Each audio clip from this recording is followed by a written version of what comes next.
गिबियावनो आंनि भिडिअ नायगिरिफोरनिसिम आंनि गोसो गोरबोनिफ्राय खुलुमनायखौ जासिहरबाय आरोबाव लोगोसेनो खेबसेबाव जय हिन्द। दिनै आंजों फंबाय इंलिश मेकार दङ। ओरैबायदि लाक्कि थांनाय बोसोरावबो आङो फंबाय इंलिश मेकारखौ कल खालामदोंमोन, बेयावबो आं खेबसेनो मोनदों आरो दिनैबो आङो फंबाय इंलिश मेकारखौ खेबसेनो लोगो मोनदों। बेनिफ्राय गोदान बोसोरजों लोब्बा लाखिनानै आंनि गोसो गोरबोनिफ्राय फंबाय इंलिश मेकारखौ गांसे आर'नाइजों आङो बरायग्रोनोसै। आरोबाव जायफोरा आंनि भिडिअखौ नायनानै मोजां मोनो, गासै सानफ्रोमबो आंनि भिडिअखौ नायो, आंनि इउटुब माने फेमिलिनि तरफनिफ्राय आरोबाव आङो फंबाय इंलिश मेकारनो गांसेबाव आर'नाइ होबावगोन, मोननै मानो होनोब्ला जोङो फंबाय इंलिश मेकार मोनबायदिखौ जोङो सन्मान होनांगौ जोंनि गोनांथिथार। मानो होनोब्ला दिनै जोंनि साखाथियावनो जोंनि सेरावनो जोंनि बर' हारिनिनो सासे फिसा, बर' बिमानि सासे फिसा, जाय फंबाया दिनै इंलिश मेकार इउटुबाव नाम लानानै इन्टारनेशनेल दिनै फंबायखौ सिनायजोबो। माने जों इउटुबनि गेजेरजों सानफ्रोमबो नुनो मोनो फंबाया जेरावखि जाया बेरायहैया मानो माने फंबायजों लोगो दङ, फंबायखौ इनभाइट खालामो, फंबायजों भिडिअ बानायो आरो जोंहा मा गोग्गाथाव दंबायो। बेनिखायनो आंनि तरफनिफ्राय आरो आंनि गासै नायगिरि इउटुबफोरनिफ्रायबो आङो फंबायनो माने गांनै आर'नाइ होनाय जादों। मानो होनोब्ला जों बेफोरबायदि फंबायखौ जोङो सन्मान होनो रोङाब्ला जों जोंनि जायगायावनो आरो सोर सन्मान होबावगोन। आरो आं बेखौनो सरिबो बियो, फंबाया इंलिसाव रायलायो, बर' रावजों फंबाया माने दिनै आंनि इउटुबाव फार्स्ट टाइम फंबाया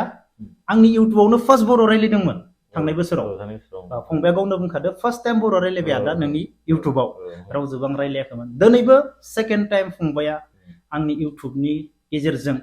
माने बे भिडिअनि गेजेरजों बर' राव रायज्लायगोन आरो जोंनो नोंसोरबायदि फंबाय जोंनो बर' हारिनि गेजेराव नांगौ आरो जोङो फैनो गोनां समाव हाजासे जोङो सन्मान होनो नाजागोन। दा फंबाय इंलिश मेकारनिफ्राय गोबां बाथ्रा मोनथिनो गोनां दङ, जोङो फंबायनिफ्राय सोंनानै लानोसै। दिनै फंबाया जेब्ला इउटुब बानायदोंमोन, इउटुबखौ बेफोरबायदि इंलिश मेकार लिरनानै नोंनियाथ' इंलिसाबो आइसो ना, आइसो ना, ओमफ्राय बेफोरबायदि लिरनानै आङो मोखांखौ खोबथेनानै रावजोंबो नुजाया, मा बबेनिफ्राय बे आइडिया फैनाय?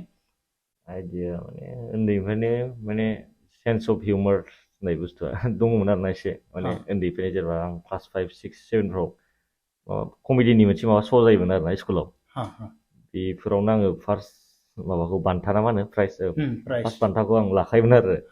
5, 6, 7आवनो माने कमेडियाव आरो माने बर'निबो हाखायोमोन आरो उन्दैनिफ्रायनो डाइलग होनाय, सेन्स अफ हिउमार दंखायोमोन होनजायो। बिदिनो 2018फ्राव आङो मिम्स नाय बानायोमोन आरोना, बे फेसबुकाव बोख्लायबानो नुयोना कमेडि मिम्स रायलायनाय, इंलिश रायलायनाय। आरो आं बर' मिडियामसो फरायखानाय। बर' मिडियामसो खामोन? आदायालाय मा फरायनाय, इंलिश ना बर'? होमबालाय जोंहा मिलायबाय। बर' मिडियाम फरायनाय, ओमफ्राय कलेजाव थांबाय, कलेजावसो इंलिसमोन नालाय आं डन बस्क' लाबाय मेट्रिक पास जानानै, मेट्रिकआव सेकेन्ड डिभिजन लादोंमोन, ओमफ्राय इंलिसाव थांबाय डन बस्क'नियाव। थांबाय दाना कलेजाव इंलिश रायलायनांगौ, बर' रायलायबानो पानिशमेन्ट, जोंहाथ' बर'निफ्राय डाइरेक्ट माबा इंलिश मिडियामाव थांबाय, बिदिजोंथ' रोङा। क्लास 5 फोरनिफ्रायसो जोङो बर' मिडियाम फरायनो मोननाय, माबा सरि इंलिश ABCD माबानो मोननाय। ओमफ्राय इंलिशखौ जों कमप्लिमेन्ट माबा सानामोन आरोना, इम्परटेन्ट सानामोन, बर'खौल' जेनेबा समाज बिगियान होन बेफोर बिदि थायोमोन जोंना साबजेक्टआ। कलेजाव थांबाय नै इंलिश रायलायजोबो, माबाफ्राबो लेखाफ्राबो इंलिश, जाला फरायनाया जाला आरोना, रोंला, आन्दायजोब्बाय। मालायफ्रा इंलिश मिडियाम होनना फैबाय, बिसोर मालाय इंलिश रायलायो, इंलिश टु इंलिश माबाजों प्रफेसरफोरजों इंलिश रायलायो, जोंहा गैया, नायख्ल'ख्ल' कुइसनबो सोंनो हाया आरो बर' रायलायबानो पानिशमेन्ट। ओमफ्राय आं सानबाय आरोना मारै बिदि जानांगौ, लाजिनाय मोनो। ओमफ्राय दाना बाद होदो, आं रावखौबो लाजिला। ओमफ्राय आं कलेजफ्राव बांद्राय थांखायामोन लाजिनानै, न'फ्राव थानानै गोदाव सोराव बेरलाबायो, भिडिअ बानायलाबायबाय इंलिशनि, आंबो देखायगोन, आंबो जा गोसो जायोमोन नालाय इंलिशनि रायलायनो लोगोफोरजों। बिमा बिफाया माने इंलिश मिडियामाव सोआखै बिदि सानलायोमोन आरोना, बिदि नङा खोथाया, बर' मिडियामाव फरायनाबाबो नों साक्सेस जानो हायो बिदि सानलायोमोन आरोना। इंलिशखौ मानो फरायाखै, आं इंलिश मिडियामाव फरायबा आं दा कलेजाव इंलिश रायलायनो हागौमोन बायदि सानोमोन आरो। ओमफ्राय जाया, आं बिदि ब्लग बानायलाबायबाय, भाइरेल जाबाय, इन्टारेस्ट मोनबाय मानसिफ्रा, 2019 आव इउटुबाव फैबाय आरोना ओमफ्राय 2020 आव लकडाउन जाबाय कर'ना भाइरास बेयावनो भिडिअ'आ स्प्रेड जानानै भाइरेल जालांबाय आरो थेवब्लाबो दि नों बे कलेजनिफ्रायथ' गाराखै नोङो गाराखै आं कमप्लिट खालामदों कलेजाव बिदिनो डिग्री थांबाय डिग्रीबो फोजोबबाय माबा बुंनो थाङोब्ला आङो इंलिश मिडियाम फरायबा इंलिश मेकार जानाय नङामोन नंगौना नङा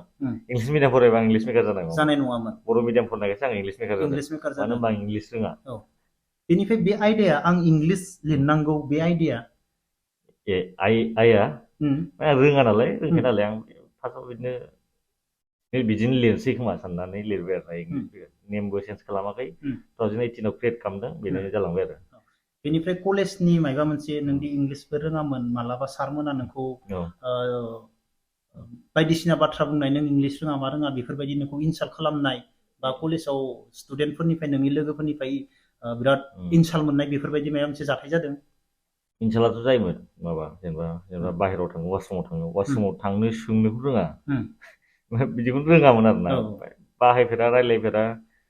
बर' मिडियाम फरायनाय जों इंलिशखौनो माबा रायलाया बिदिनो जायोमोन आरो लासिं सिं मानसिफोरनि सायाव इंलिश मिडियामफोरनि सायाव सार हाबनो हागोन ना बिदिसो होनलायोमोन आं आरो सार बाहेरायाव थांनो बेफोरबायदि आरो कलेजावनो बिदिसो रायलायोमोन आं माने रावखौबो लाजियामोन बादो आं बर' जाना बर' रायलायगोन बेबायदि मोनसे सेन्टि माबा दंमोन आरो बिदि रायलायोमोन बेनिफ्राय जोंनि मानसिफोरा गोबाङानो आं सानो इंलिश रायलायनाया मा जों फरेनार बायदि बा थाइलेण्डनि बायदि इटालिनि बायदि जालायनांगौ गोनांथि गैया सानो माने इंलिश जाबानो जायो अब्ला बेनि सायाव फंबाया मा बुंनो सानो गोबां मानसियानो जोंखौ बुङो नोंनि इंलिश रायलायनाय जाया रोङामोन मानो इंलिश रायलायदो आंथ' सानो आंना बर' राव बायदि इंलिशआ बुजि मोनबानो जागोन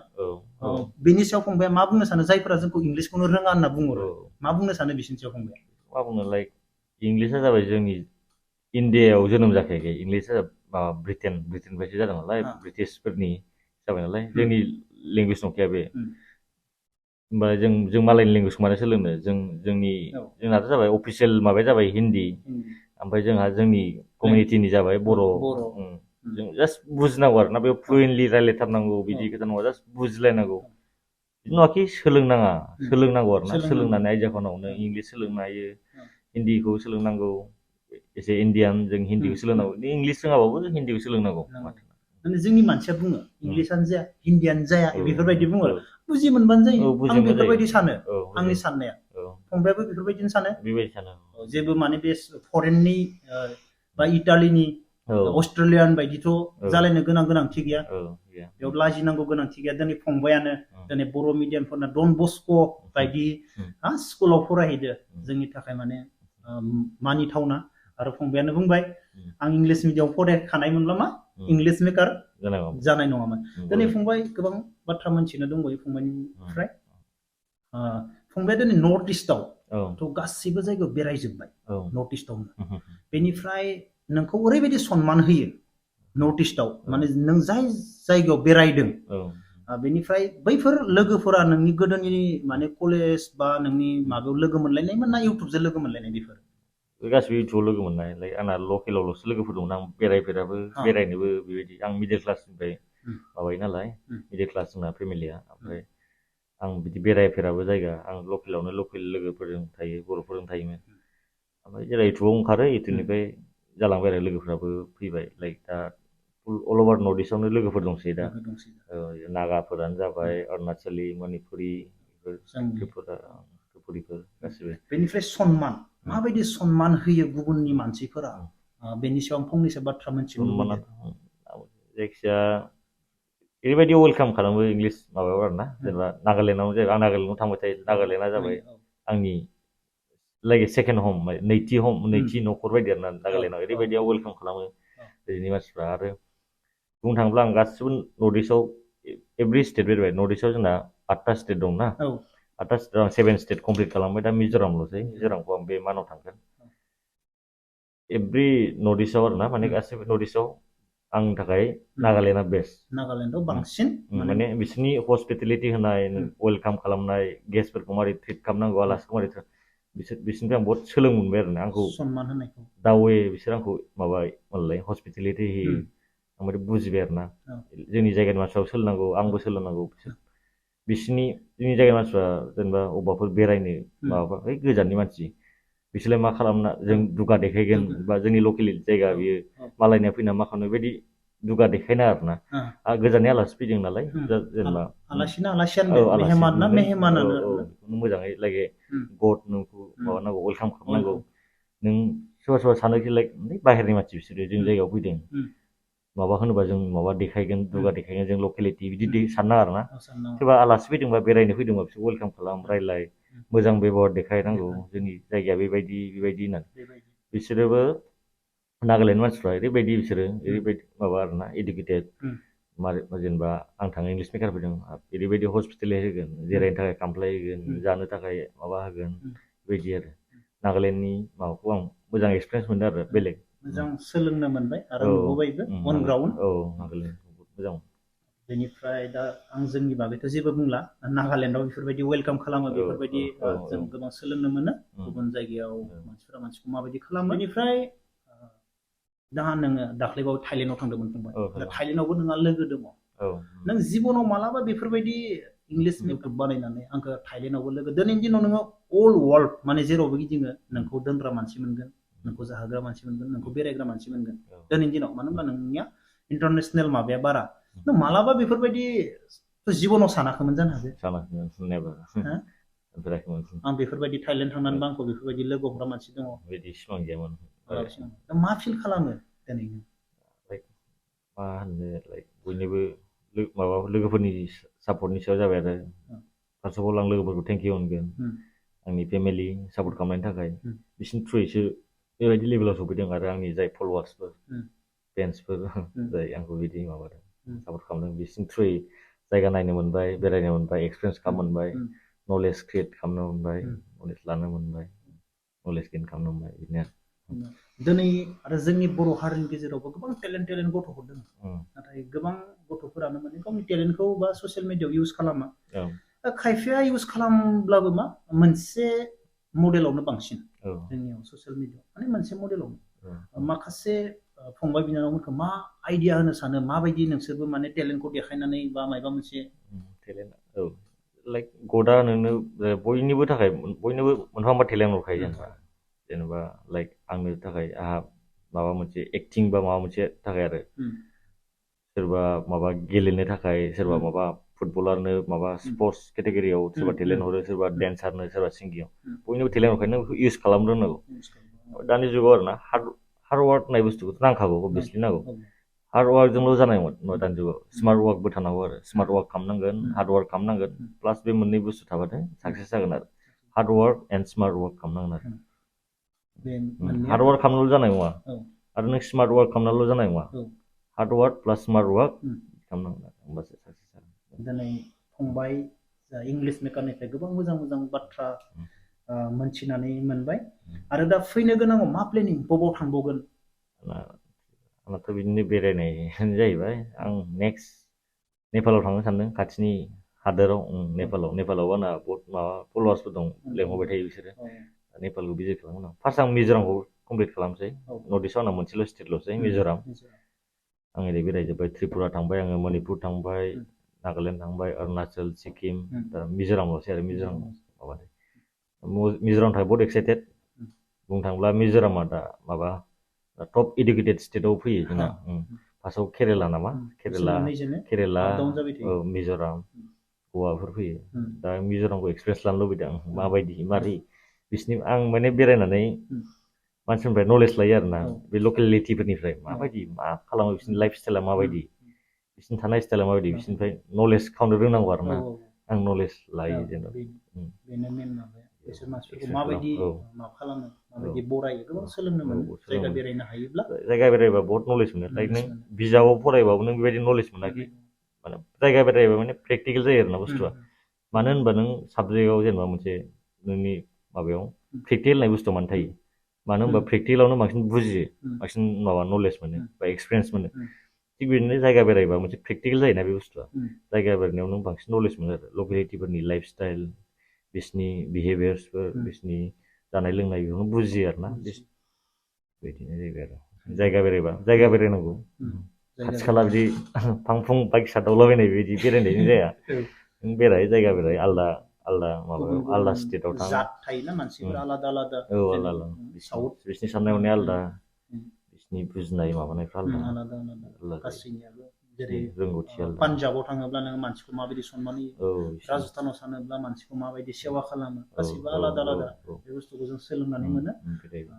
बेनो आरोना मेन माने गामि बेरायनाय बा जायगा बेरायनाय बेनिफ्राय आउट अफ काउन्ट्रि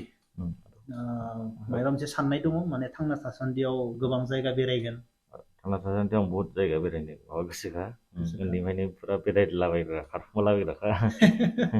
दासो थाइलेण्डल'सो कमप्लिट जादों उनाव नेपाल थांसै बिनि उनाव दुबाइ ट्राइ खालामगोन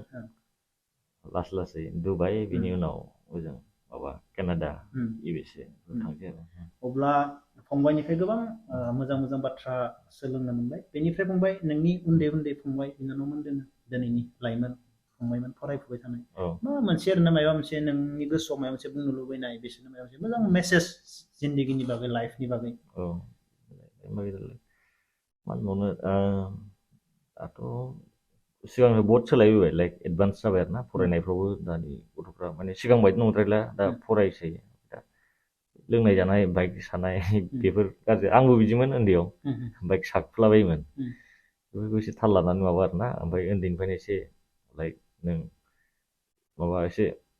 माबा स्मार्ट जाना थानांगौ आरो ना सेल्फिस टाइप जानानै थाखानांगौ लोगोफोरनि सायाव फ्रेन्ड सार्कोलफोरखौ नों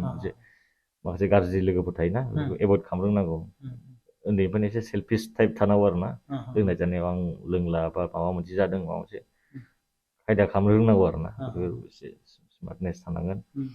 बेजोंसो साक्सेस जायो ओमफ्राय नों माखासे उन्दैनिफ्रायनो माखासे बुक्सफोर फराय नभेल्स बुक्सफोर माबाफोर आंथ' फराया जायखिजाया फराया नों न'आव थायोबा बेफोरखौ फराय नलेज ला आरो दानि जुगावथ' नों इउटुबावनो मटिभेसनेल भिडिअ इडुकेसन सेक्टरनि माबा गासिबो भिडिअसफोरखौ नों नुखायो बेफोराव मोनखायो आराम दानि जुगाव इजिलि नलेज माबा मोनो टेक्सटफोर माबाफोर